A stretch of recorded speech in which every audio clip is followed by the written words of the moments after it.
விஜயனுடைய அரசியல் வருகை எப்படி பாக்குறீங்க? எம்ஜிஆர் மற்றும் ஜெயலலிதாவை முன்னெடுக்கிறார் ஒவ்வொரு கூட்டங்களும்.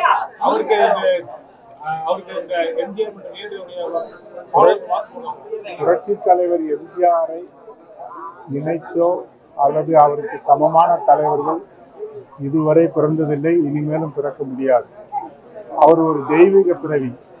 அவர் வாழ்ந்து மறைந்தாலும் 100 ஆண்டு காலம் 1000 ஆண்டு காலம் அவரது பெயர் நிலைத்து நிற்கும். அவரது ஆட்சி என்பது வேறு, அவரது தோற்றம் என்பது வேறு.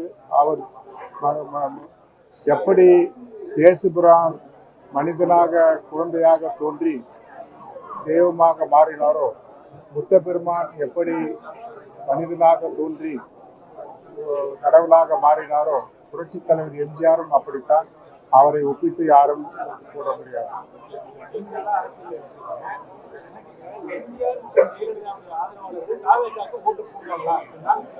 எப்படி அது சாத்தியம் நினைக்கிறீங்க? அது வாய்ப்பு இல்லை. ஒன்று மட்டும் நிச்சயம், விஜய் அவர்களுடைய தாவேக்காவுடைய பயணம் தமிழக அரசிலே ஒரு சில மாற்றங்களை உண்டாக்கும். தமிழக அரசியல் வரலாற்று என்று சொன்னால், அவருக்கு குறைந்தது 20,000 to 25,000 வாக்குகள் பல தொகுதிகளில் இருக்கிறது. 30,000 to 35,000 வாக்குகள் பல தொகுதிகளில் இருக்கிறது. ஒரு சில தொகுதியிலே நல்ல வேட்பாளரை போட்டால் ஒரு சில தொகுதிகளிலே வெற்றி பெறுவதற்கு வாய்ப்பு இருக்கிறது.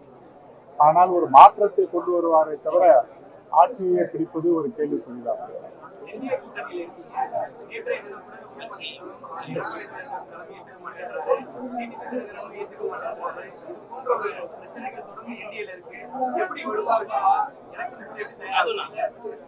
பொதுவாக தமிழகத்தினுடைய வரலாற்றிலே புரட்சித் தலைவர் எம்ஜிஆர் தான் தொடர்ந்து ஆட்சியிலே இருந்தார்கள். 3 முறை முதலமைச்சராக வந்தார்கள். அதற்கு பிறகு ஒரு முறை திராவிட முன்னேற்ற கழகம் அவர்கள் மீது வெறுப்பு வந்தால் அதிமுக வெறுப்பு வந்தால் திமுக, இப்படி மாறி மாறி ஆட்சி வந்திருக்கிறதை தவிர தொடர்ந்து ஆட்சி என்பது இல்லை. ஆகவே மக்கள் நிச்சயமாக வரி உயர்வு, மின்சார கட்டண உயர்வுகள், இது போன்று பலவிதமான வரி சுமையால் மக்கள் பாதித்துக் கொண்டிருக்கிறார்கள். ஆகவே ஒரு ஆட்சி மாற்றத்திற்கு ஒரு வாய்ப்பு இருக்கிறது. செய்திகளை உடனுக்குடன் தெரிந்து கொள்ள கீழ்கண்ட கேபிள் மற்றும் டிடிஎச் நெட்வொர்க்குகளில் எம்நாடு செய்தி தொலைக்காட்சியை காணுங்கள்.